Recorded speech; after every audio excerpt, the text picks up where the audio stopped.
जैसे ही गोविंद दास जी पद गाते थे, गोसाई जी श्रृंगार करते थे ठाकुर जी का, गोविंद दास जी पीछे खड़े खड़े पद गाते थे।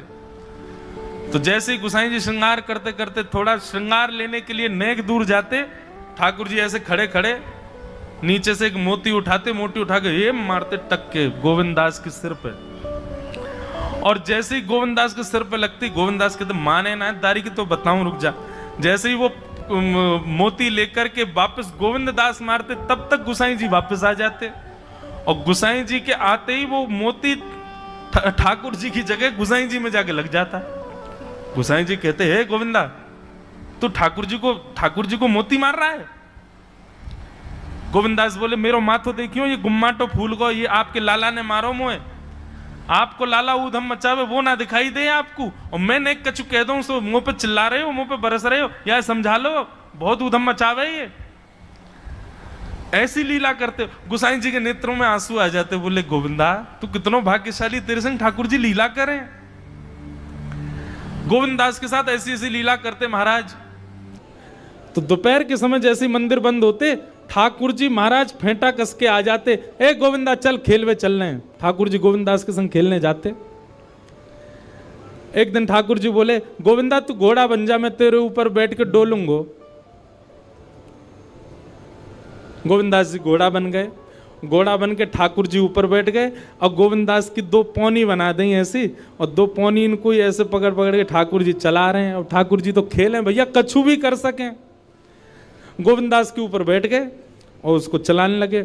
अब चलते चलते गोविंद दास रुक गए, तो ठाकुर जी बोले ए गोविंदा चल, ए मेरे घोड़ा चल। गोविंद दास जी बोले जय जय जय जय, नेक उतर जाओ। ठाकुर जी बोले काय को? गोविंद दास जी बोले लघु शंका लगी है, नेक मुझे जानो है, नेक उतर जाओ। ठाकुर जी बोले ऐसी बात कर रहे हो गोविंदा हैं? कोई घुड़सवार घोड़ा पे बैठ के घूमे और घोड़ा को लघु शंका आवे तो वो का यूं के ओ भैया नेक उतर जा, मैं लघु शंका करके आऊं, फिर बैठियो मेरे ऊपर। गोविंदास जी बोले तो कहा आज्ञा? बोले आज्ञा वो ये जो कह रहा हूं, जैसे घोड़ा बिना आज्ञा लिए अपने व्यक्ति को ऊपर बैठा के सब काम कर ले, वैसे तू कर ले। तो गोविंद दास जी ऐसे घोड़ा बन करके चल रहे हैं, ठाकुर जी ऊपर बैठे हैं और सब कर आए काम। अब इतने में ही कोई व्यक्ति वहां से जा रहा था। अब उस व्यक्ति को ठाकुर जी नहीं दिख रहे हैं, उसको गोविंद दास चलते चलते दिख रहे हैं। उसने जब देखा अरे राम राम राम राम जी, गोविंद दास जी क्या महाराज? किसी व्यक्ति ने गोविंद दास जी को ऐसे देख लिया, ओहो जी तो ऐसे ही डोल रहा है और चलते फिरते ही कर रहा है। गोसाई जी से जाकर के शिकायत कर दी और गोसाई जी से कही, बोले गोसाई जी आपने गोविंद दास को बहुत सिर पर चढ़ा लिया आज। अरे भाई खड़े होके लघु शंका करना भी मना है शास्त्रों में, वो तो ऐसे बैठ करके चलते चलते कर रहा था और वस्त्रों में ही कर रहा था, इतना अपवित्र, और आप उसको मंदिर की सेवा देते हो। गोसाई जी को सुन करके अच्छा नहीं लगा। शाम को स्नान आदि करके दूसरे वस्त्र पहन करके गोविंद दास आए। आकर के आपने गोसाई जी को प्रणाम किया तो गोसाई जी ने मुंह फेर लिया। तो गोविंद दास बोले जय जय, आप नाराज हो हमसे? गोसाई जी बोले आप आचार विचार सब भूल चुके हैं अपना। आप इस प्रकार से आज कुछ कर रहे थे, मुझे लोगों ने बताया आकर के। गोविंद दास जी बोले आपकी बात है जाए तो मैं बोलूं? बोला हाँ बोलो। बोले मोते मत कहो, अपने लाला को समझाओ। जय हट करके बैठे, जय जिद करे, कहा करूं कहां तक समझाऊं जाकू मैं? आज मुंह को घोड़ा बना लियो और घोड़ा बना के मेरे दो पौनी बना के ऐसे ऐसे चला रहे मुँह। तब मैंने इनसे कहीं जय जय नेक उतर जाओ, मैंने एक लघु शंका कर आऊं, स्नान कर आऊं, फिर बैठ जाइयो। तो मुझे बोले घोड़ा कभी आज्ञा ले, तू तो मेरा घोड़ा है, ऐसी कर ले। इनकी आज्ञा सो मैंने कियो, मैंने अपनी इच्छा सो नहीं कियो। नहीं मैं क्यों करूंगा ऐसा? गोविंद दास जी की बात सुनकर के गोसाई विठलनाथ जी इतने भावुक हो गए, इतने भावुक हो गए। उस दिन गोसाई जी ने नियम बना दिया, सबको बोल दिया, बोले सुनो आज के बाद गोविंद दास कुछ भी करे इसकी शिकायत हमसे मत करना। क्यों? गोविंद दास अपनी इच्छा से कुछ नहीं करता, जय जय कराते हैं उससे, ठाकुर जी कराते हैं उससे। एक बार ठाकुर जी गोविंद दास से बोले ए गोविंदा। बोले हाँ, मेरो दाल बाटी खावे को मन हेरो है, तो दाल बाटी चूरमा। ठाकुर जी बोले ए गोविंदा, ऐसे ही बोलते थे, बोले मोए दाल बाटी खानी है। गोविंदास बोले 56 भोग बनते हैं रसोई में, अपरस में मुंह पे पट्टी बांध करके महाराज रसोईया बनाता है। अपरस में यमुना जी का जल आता है वहां से, वृंदावन से, उसके जल में सुंदर प्रसादी बनती है। इतने सुंदर शुद्ध भोजन को छोड़ के यूं कह रहे दाल बाटी खानी है। ठीक है, मैं आज बोल दूंगा रसोई घर में बनवा देता हूं। बोले ना, रसोई की ना खानी तो। बोले तेरी कदम खंडी में आऊंगा। गोविंदास जी जहां बैठ करके भजन चिंतन करते थे, मंदिर से थोड़ा दूर था, सुंदर वन था गिरिराज जी में। बोले मां आऊंगो और वहीं पे तू कंडा, वही गोबरी कंडा में बना, और कंडा में बना के तैयार कर, मैं आऊंगा वहीं खाऊंगा। गोविंदास जी बोले यहाँ सब लोग आपको मंदिर में पूजने आते हैं, आप यहाँ पे भगवान हो, ऐसे कहीं खाने पीने आओ। बोले कोई को पता थोड़ी चलेगी, मैं आ जाऊंगा, तू चिंता मत करे, तू सुन तैयारी कर ले, आज मैं तेरे यहाँ आके प्रसाद पाऊंगा। गोविंदास जी चुपचाप मंदिर से भाग गए, किसी को बताया नहीं। किसी को पता थोड़ी कि ठाकुर जी ऐसे बाहर भी चले जाते हैं, सबको लगे अंदर ही रहते हैं ये। गोविंदास जी दौड़ करके गए, बढ़िया कंडा में बढ़िया उपले उपले लगा करके, महाराज बाटी बनाई, दाल चढ़ा दी, सुंदर। ठाकुर जी आएंगे पाने। एक पंथ दो काज, ठाकुर जी को दो लीलाएं एक साथ करनी थी। एक तो गोविंद दास के संग सुख लेना है, और एक झाड़ू लगाने वाला गिरिराज जी की तलहटी में झाड़ू लगाता था, उसको मंदिर में प्रवेश नहीं करने देते थे लोग। तो वो बेचारा बाहर खड़ा खड़ा ही दर्शनार्थियों से पूछता था कि ठाकुर जी दिख कैसे रहे हैं, मुझे ये बता दो। दर्शनार्थी आकर के बताते थे नीली ठाकुर जी ने बाघा पहना है, गले में मोतियों की माला है, मकराकृत कुंडल है, ऐसा टिपारा ठाकुर जी के सिर पर रखा है, और ऐसा ठाकुर जी का श्रृंगार है।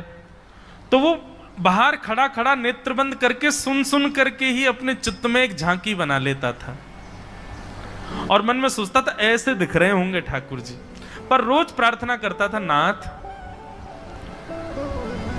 मुझे लगता है इस जन्म में तो आप मुझे कभी नहीं दिखोगे, भगवान इस जन्म में तो मैं आपके योग्य नहीं हूं, पर मेरे पर बस इतनी कृपा कर दो कि अगला जन्म मुझे दीजिएगा, तो कुछ नहीं तो चेंटी बना देना, तो चेंटी बन करके मैं आपके 56 भोग में ही आ जाऊंगा, भीतर आके आपका दर्शन कर लूंगा, लेकिन मुझ पर अनुग्रह कर देना।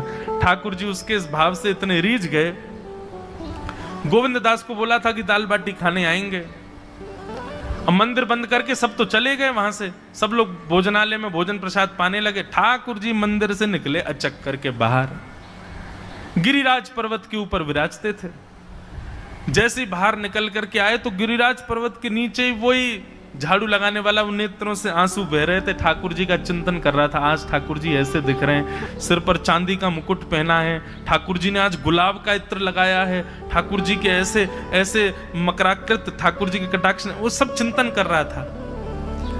ठाकुर जी नीचे उतर करके जाने लगे, इतने में ही ठाकुर जी ने लीला करी और जोर जोर से ठाकुर जी चिल्लाने लगे, अरे जल्दी ते आइयो, देखियो मेरे पाम में कांटो लग गयो, अरे जल्दी ते कोई आओ या कांटे को निकारो, मुझको तो बहुत दर्द है रो है, अरे भैया जल्दी आओ जल्दी आओ। अब ये स्वर जैसे ही सुना उस झाड़ू लगाने वाले ने, उसके नेत्र खुल गए। उसने देखा, बोले कि ये स्वर कहां से आ रहा है। उसने जैसे ही नेत्र उठा करके ऊपर देखा, तियों की माला पहनी है, मकराकृत कुंडल पहना है, चांदी का मुकुट चमक रहा है मस्तिष्क पर, ठाकुर जी के केश घुंघराले लहरा रहे हैं, और ठाकुर जी अपनो एक पाम हाथ में पकड़ करके और एक पैर पर लंगड़ी जैसे खेलते हैं, ऐसे ठाकुर जी कूद रहे हैं यहां से वहां। नीचे से झाड़ू लगाने वाले लगे, अरे ऐसा पुरुष तो मैंने जीवन में कभी नहीं देखा, ये कैसा पुरुष है।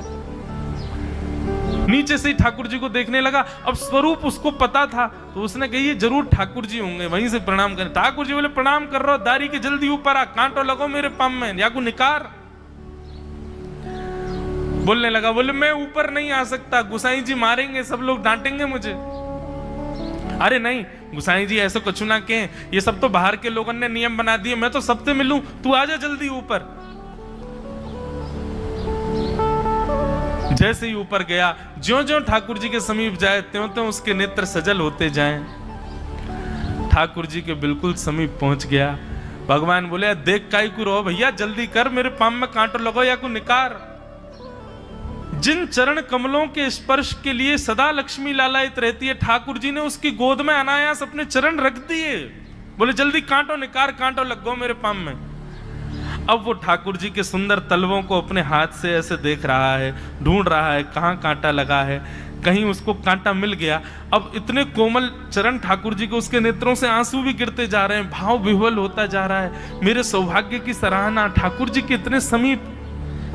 कांटा निकालने के लिए बार बार अपने अंगूठे से खींचे, लेकिन कांटा नहीं निकले। ठाकुर जी बोले अरे जे हाथ पे ना निकलेगो। उसने पूछा कैसे निकलेगा? बोले अरे मेरो पाम पकड़ के अपने मुंह के पास ले जा और दांतन से निकाल, तब निकलेगो ये। आहा, कितनी कृपा की ठाकुर जी। कृपा की न होती जो आदत तुम्हारी, तो सूनी ही रहती अदालत तुम्हारी। जो दीनों के दिल में जगह तुम न पाते, तो किस दिल में होती हिफाजत तुम्हारी। कृपा की न होती जो आदत तुम्हारी, तो सूनी ही रहती अदालत तुम्हारी।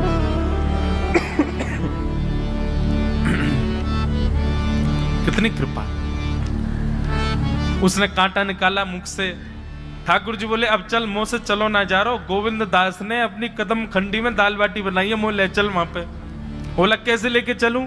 बोले तेरे कंधान पे बैठ जाऊंगा मैं। और ठाकुर जी ने अपने दोनों पांव ऐसे लटका लिए उसके यहाँ पे, और सिर पकड़ करके उसके ऊपर ही बैठ गए।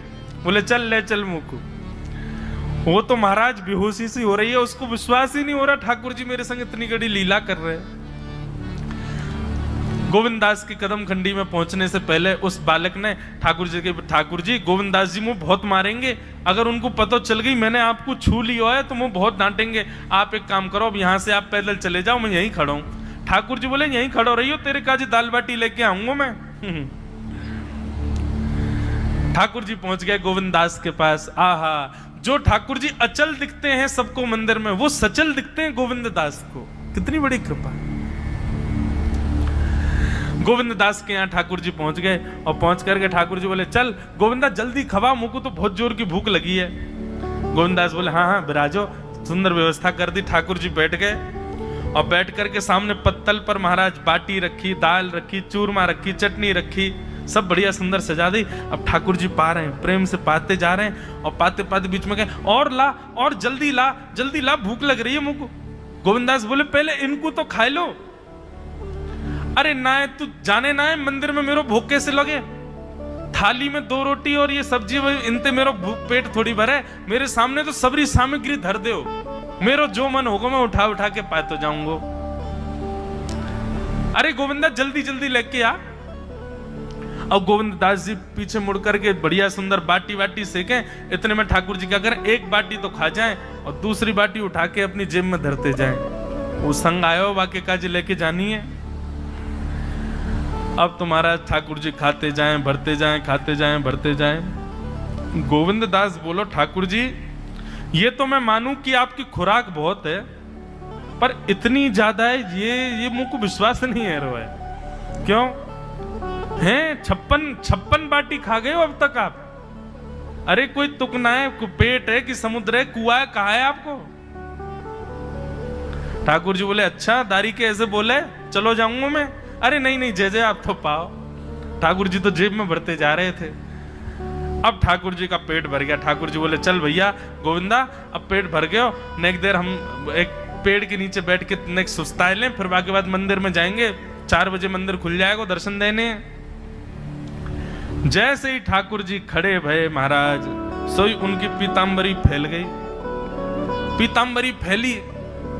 गोविंदास बोले जय ये बाटी खाए के आप इतनी जल्दी मोटे कैसे है गए? ये पेट आपको है तो सही, लेकिन ये इतना चौड़ो कैसे है गो? और पेट कोई खावे तो वो आगे की तरफ निकल रही है, ये कोने में कैसे निकल रहा है? ये दोनों तरफ पेट बाहर कैसे आ रहा है आपको? ठाकुर जी बोले ना कछु ना कछु, नहीं नहीं नहीं दिखाओ। अब तो महाराज गोविंददास ने पकड़ के जैसे ही पकड़े तो अंदर से बाटी निकल आई।